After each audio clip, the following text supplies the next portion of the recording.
You were in the courtroom when the decision was handed down. Did the judge explain why Broc is being released? Well, he did, and prosecutors, though, called Larry Broc a danger to the community. They say that on the day of the siege, he was posting about a civil war. His defense attorney, though, says that what he did was equivalent to trespassing, and he's a decorated war veteran and doesn't pose a threat. The judge seemed to agree and released him with some strict conditions. Federal prosecutor Jay Weimer told a federal judge that for months, Larry Broc had been on social media talking about a second civil war. He presented Facebook postings in court. One of Broc's posts said, "Bought body armor and helmet for civil war that is coming." Prosecutors say he wore that body armor and helmet as he and others stormed the U.S. Capitol. Weimer told the judge he had full combat gear, restraints, flex cuffs. He was on the Senate floor because he was planning to take hostages, kidnap, try, and execute members of Congress. By the grace of God, senators were not executed.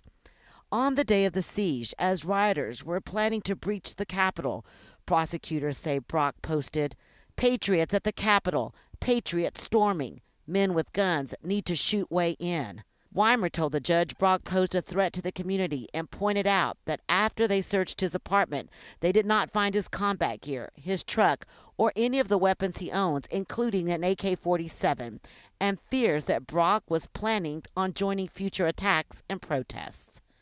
His court-appointed defense attorney Brooke Antonio says his client is not accused of hurting anyone at the Capitol, is a decorated veteran who turned himself in when authorities were looking for him, and he's only charged with misdemeanors.